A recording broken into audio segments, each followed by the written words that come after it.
Hey everybody, as promised, I'm here today with the finishing tutorial for how to mount the cross stitch onto these tags if you're doing the 12 tags of Christmas and you want to know how I finished them. So hopefully we can get this done this time. This is my second attempt at filming this because the first time my vision was messed up and the video was not that great at all. It was really blurry. So this is tag number 2. Today we are going to be working on finishing tag number 3. I'm using these particular tags. These can be bought at Hobby Lobby. I will try to remember to link them below. I think they're even cheaper now than they were. So they're 2.5 by 4 inch tags. It doesn't matter about the size of the tag because I'm going to show you how to fit cross stitch onto any size tag without really having to measure it at all. Okay, so for this cross stitch, hang on, I'm trying to grab my pattern here. The finished cross stitch size is not but, sorry for the racket, it's not but 1 1 3/4 by like 2 inch tall. So it's just a small completed pattern. And I stitched this on the day that my vision was messed up, so my gingerbread man looks wonky. He is not like that in the pattern. It's just how I stitched it on the day I couldn't see. So anyway, so I always stitch the ornaments on a bigger piece of cloth. This is 18 count Aida. It is a 4 by 5 inch piece, and I try to center my cross stitch in the middle. You see how bad my vision was on?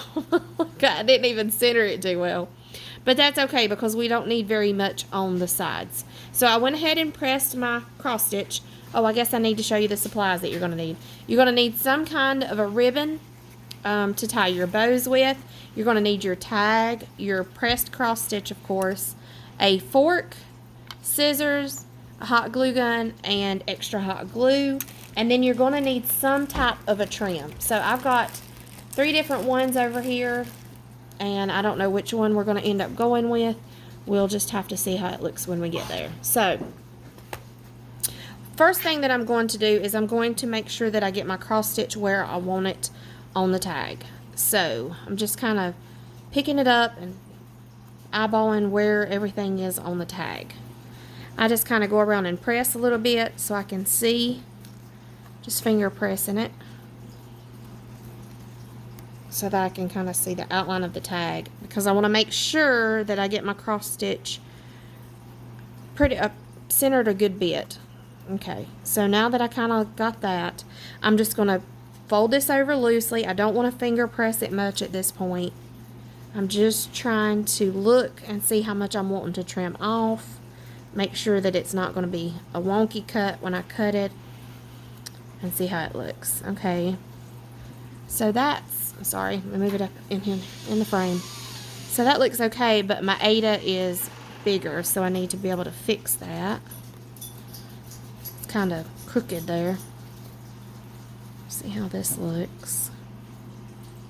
It looks pretty good. I want to make sure that I leave enough room when my rickrack is on the side, that there's going to be enough room for everything. So that means I won't be able to put the candy cane border too far down at the bottom, or I'll be covering it up. And the same thing with the holes at the top. So I want to kind of get it close, but not so close that the rickrack covers the cross stitch. Okay, we're going to kind of just go with this and see how it looks.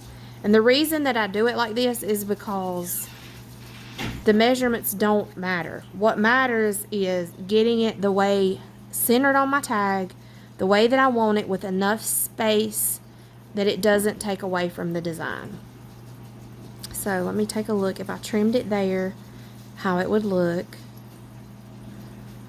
Okay, well, that would look all right. So I want to do this one.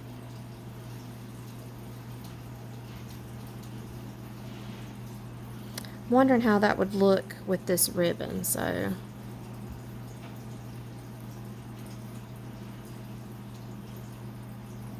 I think it would be okay. I may do a combination on this one, we'll see. Okay, so I'm pretty happy with that. So I'm going to kind of make sure I got it finger pressed. And I'm sorry the camera's shaking, but my tripod is linked to my chair, so when I move it shakes. So these are just going to be my cut lines. It's better for me to cut to the outside of the line than to cut in and mess up my spacing. And I keep these little pieces because I make little bows with them. I'll have to show you that on another video, but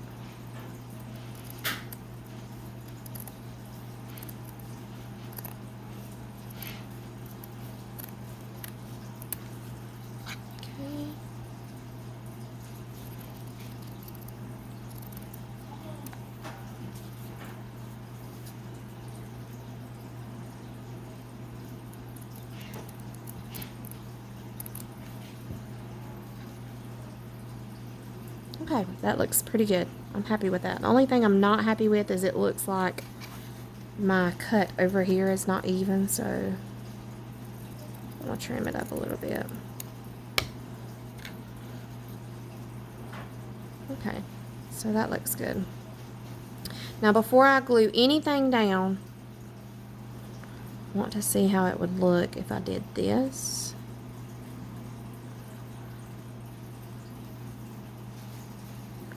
Yeah, that would be enough. And then I'm going to lay this over to be sure I'm going to like how it looks. I think it'll look good together. I think it'll be cute. Okay, so I think we're going to go with that. So I've got it centered where I want it on my tag. So I'm just going to hold it down. And I do not want to use too much glue. Meaning, not, this is okay. Just really thin strands. I don't want to do a big glob because then it's going to go through my cross stitch. And I don't want it shooting through the holes on the Aida cloth. So just really thin lines is all it needs. It don't need a bunch of glue. Okay. Alright, looks good. Okay. So I'm happy with that. So I'm going to go ahead, and I always start when I'm doing this at the bottom of the piece.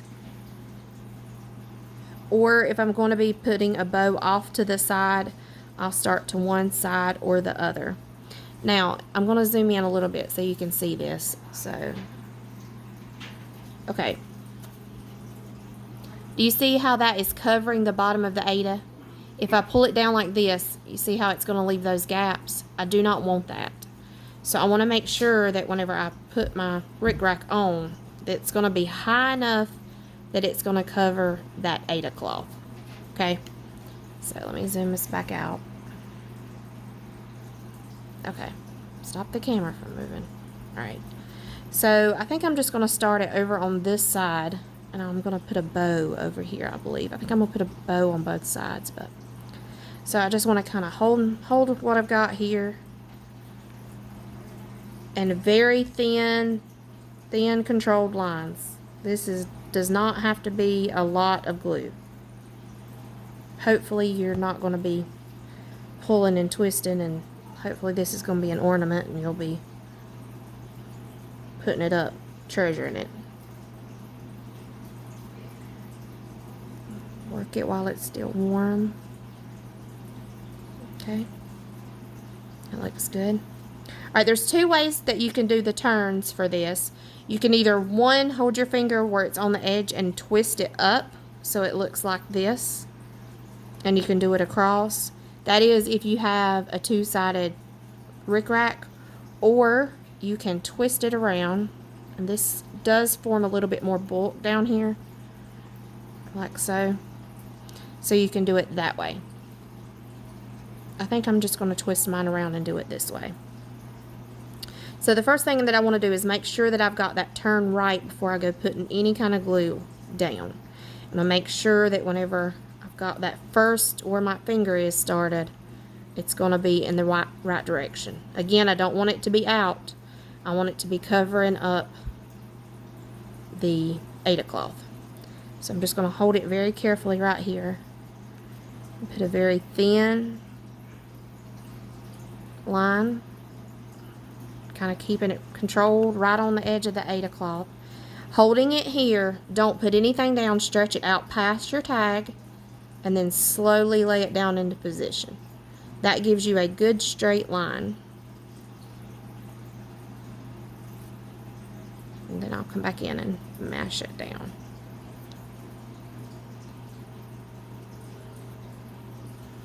Okay. And then before that glue sits too much, decide what I'm going to do here in this corner.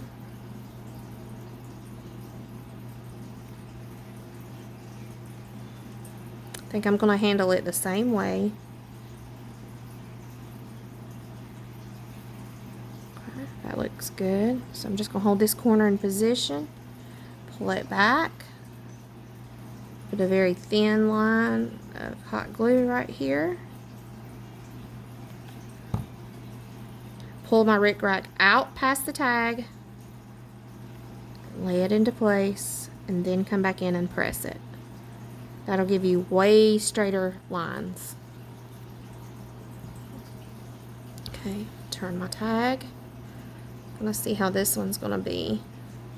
If I twist it right here, that one's not going to be as cute, so let's see what it would look like if I do it this way.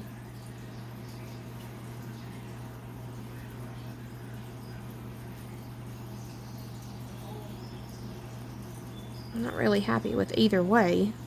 I think that's what I'm going to do. I think I'm going to twist this one over. Yeah, that'll be better. Okay, so this is one that I'm going to do the hold here with my left finger, and I'm just going to kind of twist it like so.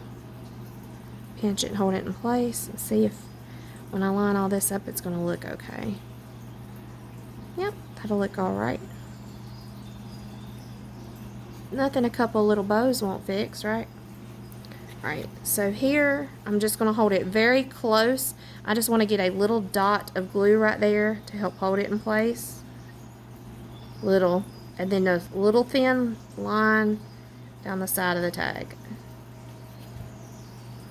Okay, I'm going to go ahead and dab that corner down.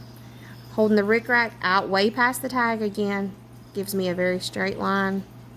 Making sure that it's going to cover the edge of the 8 cloth, and then I'm going to mash it into place. Okay. Now, here's the trick to getting this to match up without a bunch of weird lines. I want to try to make it look like this is a continuation here. So if I cut a straight line like this, you would notice it. I want to kind of curve the line. And this is where your cross stitch scissors work wonders. And I'm going to clean up that first little section the same way. So now, you'll see, that's going to be really hard to tell that that's where that stop and starts from a distance. So I'm just going to put a little dab of glue here, make sure that it don't come undone. And there we go. I think we're going to do 4 little teeny tiny bows on this tag, so we'll get lots of practice. I'm going to show you in slow motion how to do the first one, and then I'll do kind of quicker for the other ones. So there is how you rickrack the tag. All of this is done the exact same way, it's just using a smaller rickrack. Okay? And the same way with the first tag, it's just this pom-pom trim, but I still used it the same way as I did the rickrack. So I laid it down, I come up here once it was glued, and I twisted it, and it come up, so the exact same way. Okay. Clear off my workspace here a little bit. Alright, so now for our fork. Yes, a fork to make bows. Alright, this is a 3/8 inch ribbon that I got at Hobby Lobby. It's $1.99. It was actually half off. And it's not stiff. It's a very thin ribbon. Okay, for your fork, you want the curved end like this pointing towards you. Okay, so you see that? So this flatter end you want away from you. And that's very important because whenever you go to assemble your bow in a minute, it's going to be beneficial to help you hold the bow in place when you glue it. Okay? All right. So what we're going to do is we're going to hold our ribbon. We want enough left for the tail. It's easier to trim than it is to try to make something that's not there. So I'll just leave some extra. And I'm going to hold it with my left thumb right on the base of the fork. I'm going to take this ribbon, wrap it behind the fork, like this, and back around front of the fork. So essentially I'm crisscrossing the fork. And now I'm going to hold it right in the center and kind of bring my tails off to either side. So this is still attached. I don't cut my ribbon until I'm finished with what I'm doing, or to get to this point. Okay, now I do not want to cut this exactly the length that I want for the tail. I need to cut it about 3 times as long. So I'm only going to need this much for the tail, but I want to cut it much longer. So I'm going to go ahead and cut it here. Okay, and we'll be able to trim the edges up. So once this is what I have, I'm going to pull it tight and kind of slide it up the fork a little bit. Okay. Now, I can tighten it up a little more if I want a smaller bow and hold it tight. Okay. Now, if you're right-handed, you're going to hold this with your left hand. If you're left-handed, hold it with your right hand. Okay. What you want to do is you're going to take this little tail off that's off to the right, and you're going to stick it down through the center thing of the fork. You're going to pull it. Well, if I don't undo it, pull it. And you want to pay attention here that it's not crooked like this. You want to make sure that it's good and neat. And then when we look back here, we want to make sure that it's going to be kind of pretty back here when we pull it up. We don't want it to be ugly because that's going to be the side of the bow that we see. Okay, now I've got it kind of straightened up. I'm going to bring it back in between the fork like this and down. I'm going to hold it there. So we're going to kind of look what we've got, pinch and pull, adjust it a little bit. Now, while I'm holding this, I'm going to flip it over and see how's it look over here. It looks cute. That's good. It looks okay. I'm going to be happy with that. So still holding it in place. Here's where it comes. I told you it was going to be important. You're going to place the fork on the table and hold it down with your finger. Now, got to be careful because what we need to do is hold it in place on the back side so that we can lift the tail up enough to get glue under here. Okay, so I don't want to use too much, just enough to hold it in place.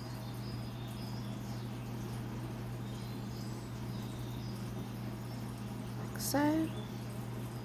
Give it a minute to dry.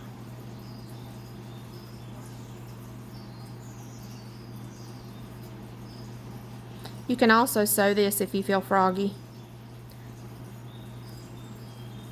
I used to sew them, but hot glue's so much quicker. Okay, once you're sure that it's dry, I'm going to go ahead and slide it off the fork. I want to make a few tiny adjustments while the glue's still warm. And there's your little bow. So now what I'm going to do is I'm going to come in and put some pretty little edges on my bow. Okay, I'm going to do one here. Like so. And there's my little bow. Okay, I've only got about 10 more minutes to make 3 more bows and get these on the tag, so I'm going to kind of do this fast. If you needed another slow explanation, just pause the video and go back and watch it again. But you can really whip these out in a hurry if you have to.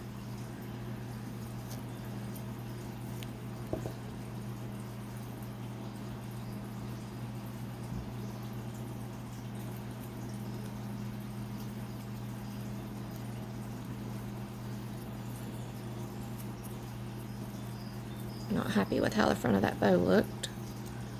I'm going to readjust it. Tighten my bow up some.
So I feel like I'm being awfully quiet. Are you guys ready for Christmas?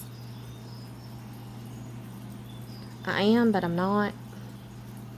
Like, I've got the majority of my holiday stuff done, but there's still some things that I want to get done. Does that make sense? That I'm just kind of, we'll see if I got the time or not.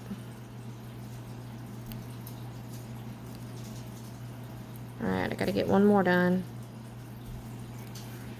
So we got 3 little bows.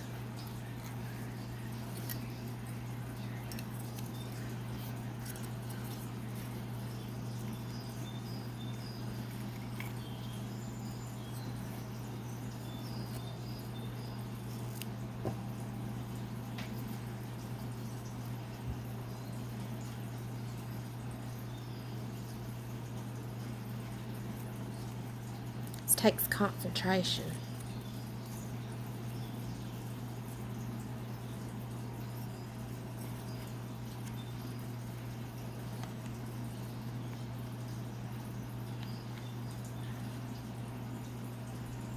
I feel like I'm not in the frame good.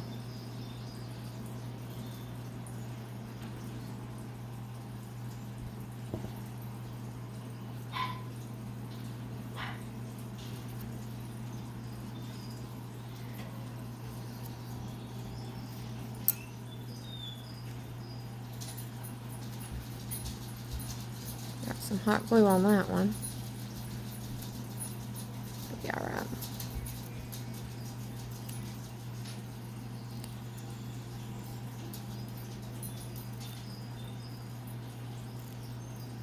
Okay, so just like that, we have got 3, 4 little bows. And they're pretty uniform. I mean, depending on how far up or down you slide them on the fork, depends on the size of bow that you get. But there we go. So let's really quick, before I'm out of room on my phone, glue these to the tag. I'm going to try to do one on each corner. Super cute. I love it. I think I want to put the bigger one down toward here at the bottom though. Okay, so that looks good. Less is more. I'm going to turn that a little bit. I don't want it blocking my cross stitch too much.